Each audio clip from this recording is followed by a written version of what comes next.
Has a blocker in the open field, inside the 10, inside the 5, and inside the goal line. 2 for Wyatt Martini. Another touchdown, this one from 12 yards away. Hey, how's it going? I'm Jake Hibbert, and welcome back to Sports Night. We'll be talking football as they jump into the 3A West Conference matchups. We've also got to look at volleyball. They started their conference season earlier this week and continue it tomorrow night. And cross country, on their way to the Bob Furman Invitational to go run with, no one, just some of the top 100 runners in the nation. We'll get to all of that, but first let's start in football, where the 3A West Conference starts up with a rivalry matchup of Jackson hosting Star Valley. First off, let's take a look at Jackson's run versus pass tendencies. They run a lot of 11 and 10 personnel, so as you might expect, they do lean more toward the pass.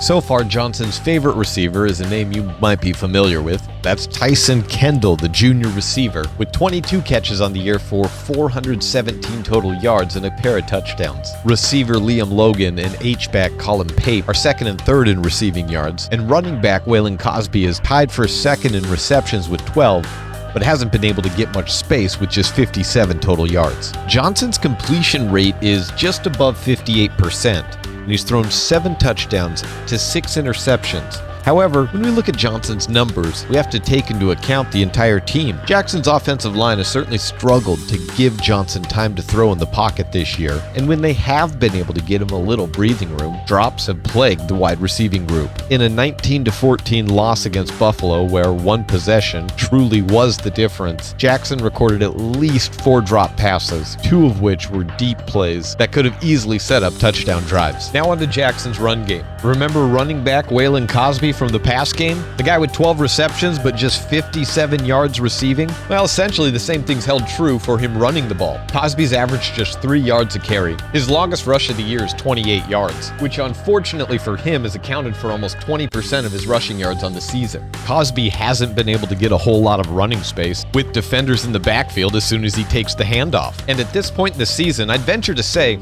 some of Jackson's pass-heavy offense has been a forced hand due to their inability to gain consistent yardage through the running game. Now on to the Bronx defense. Take stats at this point in the season with a grain of salt, but as it stands, Jackson's currently 8th overall in rush defense, 3rd in pass defense, and overall the 4th-ranked defense. The Bronx have forced 9 turnovers, including 6 interceptions, and have 21 tackles for a loss. Over 4 yards per carry is never what you want your defense giving up. But for Jackson, things will be a little tougher going forward, as their nose tackle, Diego Mares, right here, went down for the season with a knee injury. Mares was just a junior himself, though there's definitely some youth in this Bronx 11-man unit. This is a rivalry game, of course, so we never know exactly how things do end up. But if you can't make it to Jackson tomorrow night, you can catch us on SVI News at 7 o'clock with pregame at 6:30. Now let's jump over to volleyball, where the conference season began for the Lady Braves on Tuesday in a 3-set loss to the Evanston Red Devils. That was the first loss to Evanston for Star Valley since 2020. And beyond that, the match itself seemed a little out of character for this team. They're back at it tonight against Preston on the road. Then they have Riverton again on Saturday. I was able to catch up with Sonny Brown, the head coach for Star Valley Volleyball, and talk a little bit about that out-of-sorts game on Tuesday and what they're working on to try to avoid a similar repeat in the future. I think we passed a 1.3 for the match. Really hard to get any offense going. We were tight. Girls were, I don't know, the mood just kind of was weird. It felt, sometimes they'll think we're just going to walk all over a team, and I didn't get that feel from them. It was just this uptight weirdness going on. We talked about a lot of things of the progression of this team and where she'd like to get them by the end of the year. That included getting both of her setters more comfortable with the jump set. You're in the air, you can push it out. Air, it's easier just to kind of flick it back to a hitter. When a setter is on the ground, you see her feet, you see her hips, you see where her feet are compared to her hips. And if her hips are forward, she's going setting backwards. If her feet are behind her, she's pushing out. She also talked about the importance of serving intentionally. Where are you going to go right now? And if I want to win this drill, I'm going to serve at her. I'm going to make her move, but serve at her, and just being very intentional with what we're doing as far as putting pressure on the opponent's passers too. Star Valley on the road on Saturday at Riverton, 3 o'clock varsity start. Now finally, let's jump over to cross country, where they are at Eagle Island in Boise for the Bob Furman Invitational. The competition at this race is, extremely high. There's 7 of the top 100 times in the nation, all in attendance on the boys' side, including the number 6, 37th, 49th, 53rd, 59th, 75th, and 97th runners nationally. Among those in attendance includes those guys. The Harriman, Utah cross-country team, the national champions of 2023, and those seniors coming back to defend their crown will be at Eagle Island taking on Star Valley. Here's how they describe the course we'll be on this Saturday.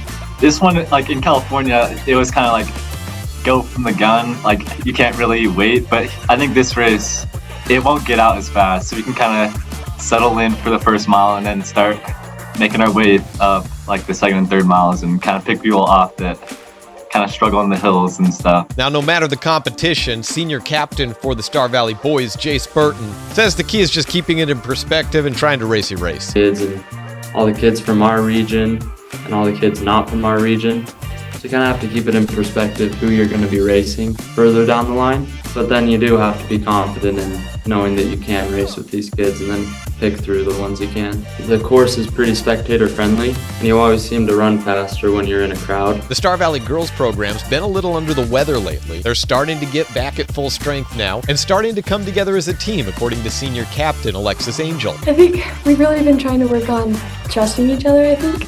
Like growing together and racing together. Hey, good luck to everyone out there running 5K.